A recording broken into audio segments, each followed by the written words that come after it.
Salut à tous, bienvenue dans votre émission Quoi de neuf, émission au cours de laquelle nous décortiquons l'actualité, nous parlons de social, etc. Nous parlons beaucoup artistique avec des artistes qui nous produisent de plus en plus. Le carnaval arrive. Mais là, aujourd'hui, nous allons parler littérature, puisque j'ai à mes côtés mademoiselle Yeden Léon. Bonjour. Bonjour. Est-ce que j'ai bien prononcé là? Oui, c'est très bien prononcé. Bonjour à tous les téléspectateurs et téléspectatrices de Zouk TV, de l'émission Quoi de neuf. Alors, vous êtes venu nous présenter un livre autobiographique, l'intitulé d'abord du livre. Accord et à cri, manifeste contre le viol. Manifeste contre le... Contre le viol. Le viol, ouais. Accord et à cri. Voilà, on va peut-être voir la jaquette du livre dans quelques instants. Alors, on va remonter à vos origines, puisque apparemment, vous n'êtes pas un globe-trotteuse, mais vous avez voyagé beaucoup. Voilà, la jaquette du livre, Accord et à cri.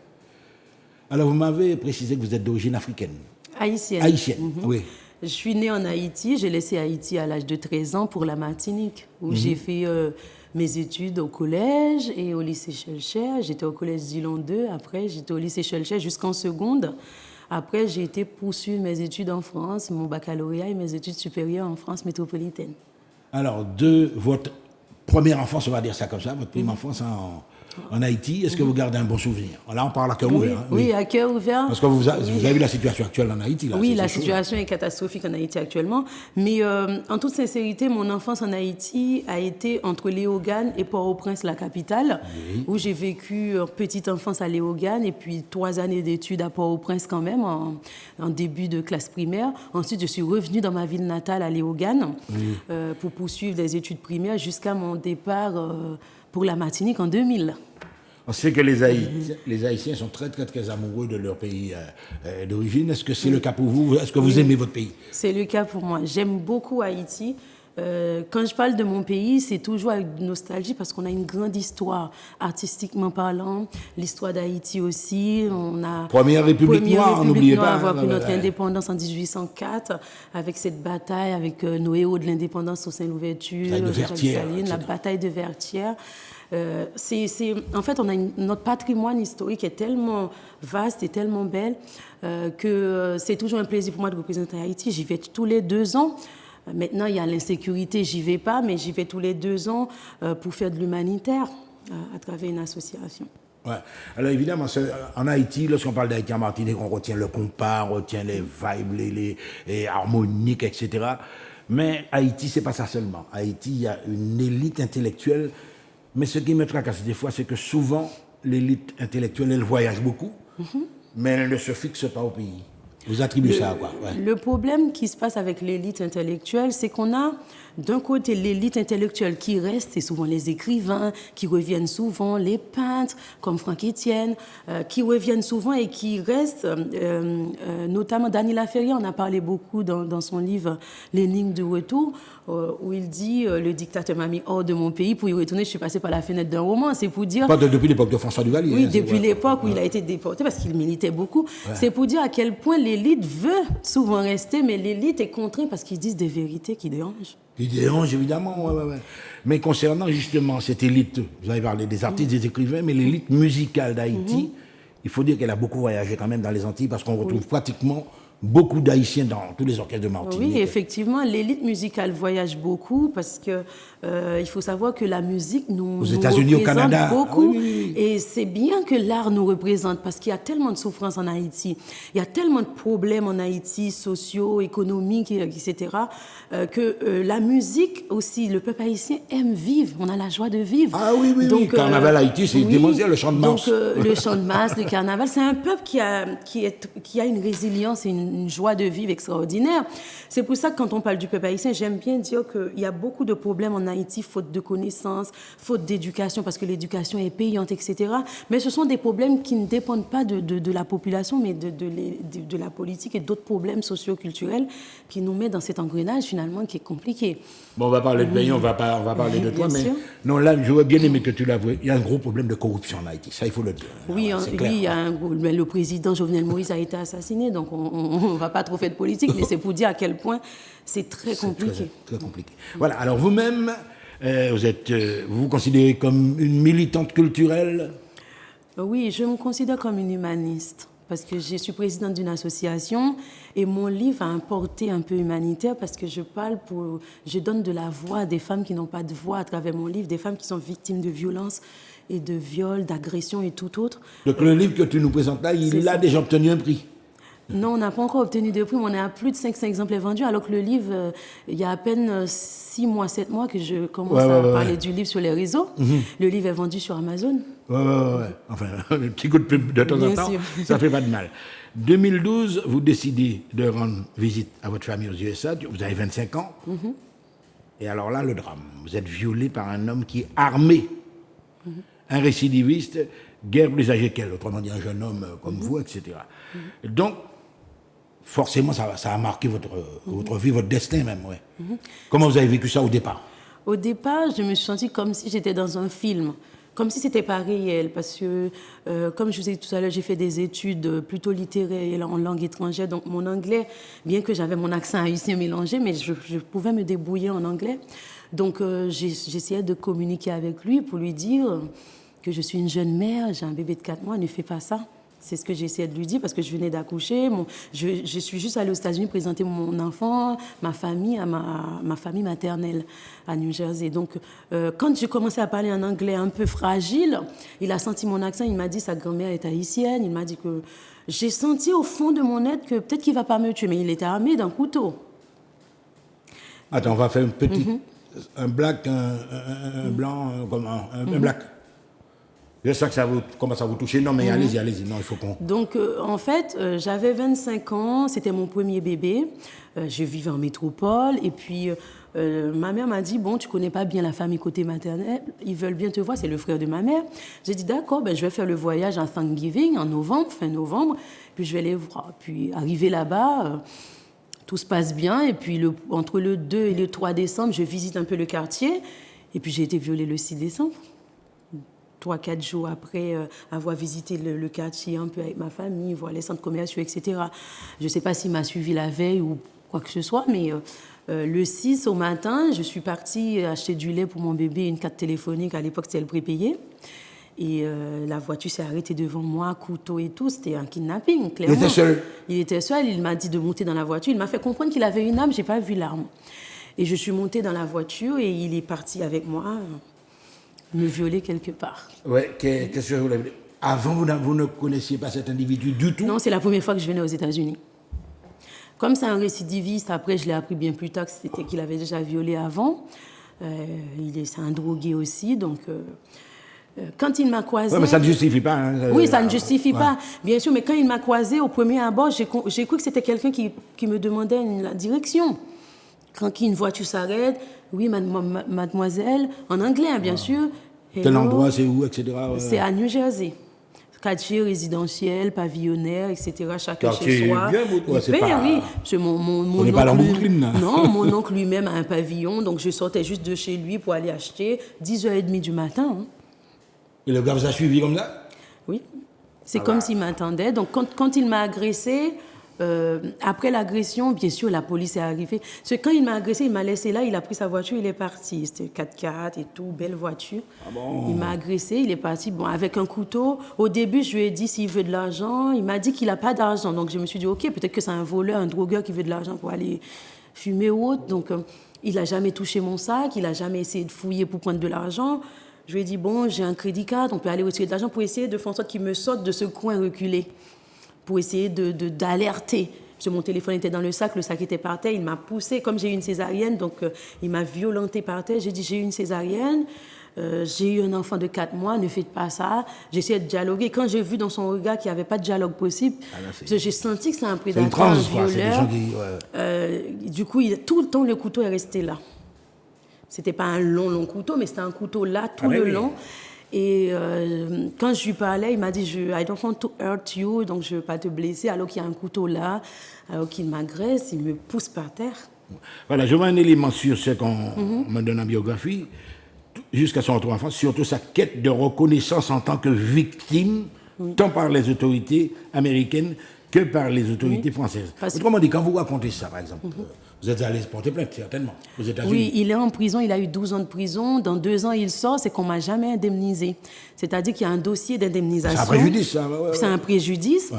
Et quand je suis arrivée, après mon viol, je suis restée pour les enquêtes. Après, j'ai dû rentrer en France puisque j'ai un bébé, il y a ma famille qui m'attend, son père, etc. Il fallait que je rentre en France. Donc, quand le détective qui s'occupait de l'affaire m'a dit de rentrer en France, on va l'arrêter, on va continuer les enquêtes. Mais comme j'étais traumatisée, quand on m'a demandé la couleur de la voiture, j'ai dit blanche alors qu'elle était noire. J'étais complètement sous le choc parce que j'étais à terre en train de vomir. C'est un monsieur qui m'a vu, qui a appelé la police quand l'agresseur est parti. Donc, j'ai dit non, blanche alors que la voiture était noire, mais il y a des caméras dans les rues, ils ont regardé après, ils ont vu qu'il y avait... Sur le coup, ils auraient pu barricader le lieu et l'arrêter. C'est juste que je me suis trompée de couleur de voiture. Dans l'instant, ils cherchaient une voiture blanche. Évidemment, oui. Et quand je suis arrivée en France, on m'a fait un dossier d'indemnisation. J'ai fait ce dossier. On l'a arrêté 5 mois plus tard. On m'a dit que ce n'est pas la peine que je vienne, le procureur va me représenter. J'ai été représentée par le procureur, il y avait tous les traces sur moi, il m'a violée, le préservatif était par terre, ils ont trouvé tout, donc il n'y avait pas de doute possible. C'est que le procureur a demandé 25 ans de prison. Pourquoi? Parce que mon bébé était à charge sur le dossier. Puisque j'étais une mère et que j'avais un bébé de 4 mois et qu'il le savait, donc à charge sur lui par rapport à mon bébé, puisque les préjudices étaient plus lourds, j'allaitais. Donc, quand le procureur a demandé 25 ans, son avocat a plaidé coupable parce que les preuves étaient trop... Il a eu 12 ans. Mais après, je devais avoir une indemnité pour que mon enfant, que je ne pouvais pas m'en occuper, soit occupé pendant les périodes. Et tout le dossier a traîné pendant des années. Et quand j'ai voulu revenir sur mon dossier pour qu'au moins mon indemnisation soit reconnue, puisque le procès a eu lieu sans que je sois présente, on m'a dit qu'il faut réouvrir le dossier et l'avocat en question m'a demandé 25 000 $ pour me représenter. Donc, ce que je raconte dans le livre, c'est que je suis victime et je dois encore prouver. Pourquoi on ne m'a pas indemnisé clairement? C'est parce que toutes les factures à l'époque médicaux que j'ai envoyées, il y avait la CMU dessus. C'est normal, puisque je ne pouvais pas travailler après le viol, et que la CMU, pour eux, c'est Social Security, c'est l'État, c'est irrecevable. Alors, évidemment, tous ces éléments-là, vous les racontez dans le bouquin, livre, etc. Mais un constat s'impose forcément dans ce genre de situation.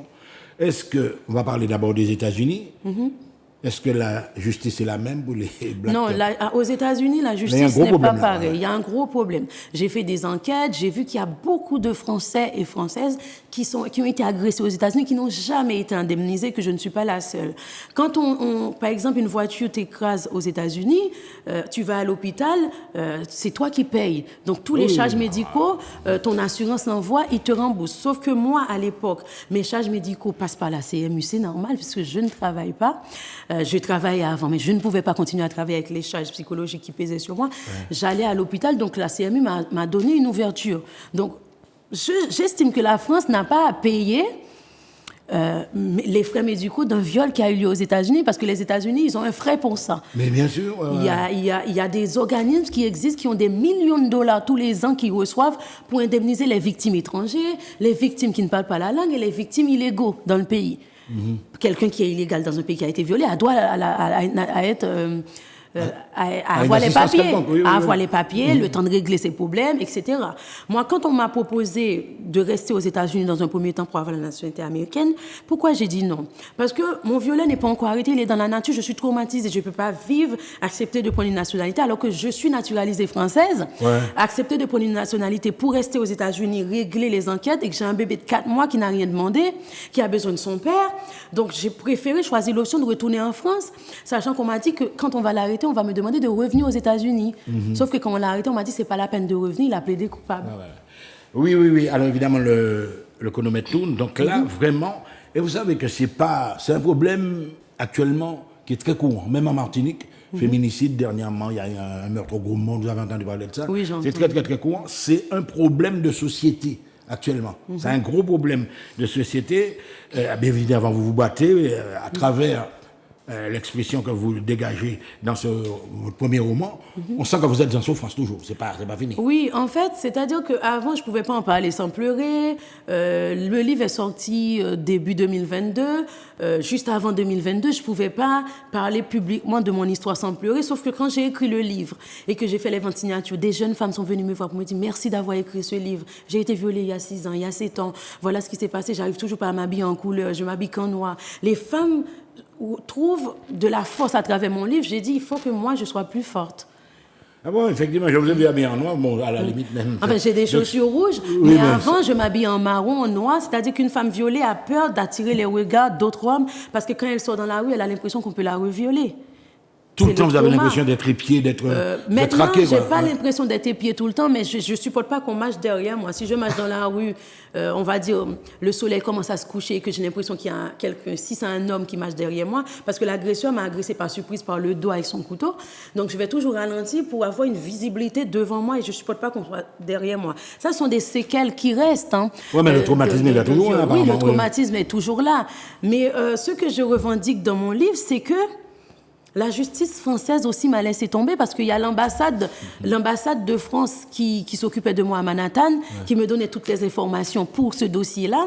Et quand j'ai écrit aux instances françaises pour leur demander, ne serait-ce que dresser un bilan de tout ce que vous avez dépensé pour moi, médicalement parlant, écrivez une lettre, envoyez ce bilan aux États-Unis, à New Jersey, au procureur. Dites-leur que ce que vous dépensez pour moi, quand je travaille en France, depuis à 21 ans je travaille, dites-leur que quand je travaille, moi aussi je cotise pour qu'au moins je sois indemnisée. Ça aussi, ça a été reçu. J'ai écrit une lettre à Emmanuel Macron. Ça aussi, il a dit que, institutionnel, diplomatiquement parlant, il ne peut pas parler dans ce dossier. Grâce à sa formidable résilience, ça, j'en suis témoin là. Vous aussi, téléspectateurs, vous êtes témoin d'une jeune femme qui se bat comme ça. Ça fait combien d'années que ce combat-là dure depuis? J'ai été violée en 2012. L'âge de l'enfant, c'est... Mon fils? Oui. Mon fils a 10 ans maintenant. L'année prochaine, il aura 11 ans. Et la personne qui m'a violée va sortir de prison dans 1 an et demi. Et j'ai toujours pas été indemnisée. Est-ce que vous êtes inquiète toujours? Mon inquiétude, c'est pas s'il sort de prison. À un moment, les psychologues qui me suivaient avaient dit peut-être que si je vais aux États-Unis, je le vois en prison, parce qu'à un moment donné, j'avais un déni. J'avais l'impression qu'il n'avait jamais été arrêté parce que je n'ai pas assisté au procès. Donc, ils m'ont dit peut-être que si je vais aux États-Unis, on me donne un droit de visite, je le vois en uniforme, je vais psychologiquement intégrer qu'il a eu sa peine.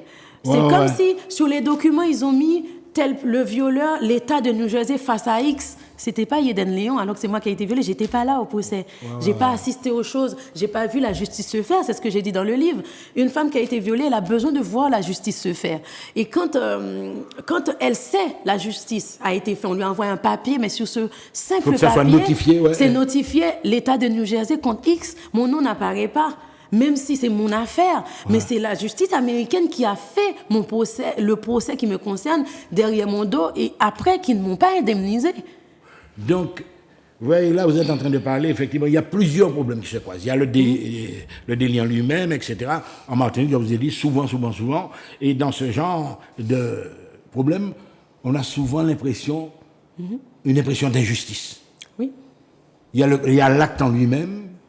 Avec le viol, c'est un crime. Hein. Oui, c'est un crime. Et puis, il y a l'impression d'injustice. C'est pour et vous ça êtes plutôt également, vous êtes sur les deux. Hein. Oui, je suis sur les deux. C'est-à-dire, aujourd'hui, après qu'on m'appelle, il y a des personnes qui me disent, oui, tu es une résistante, militante.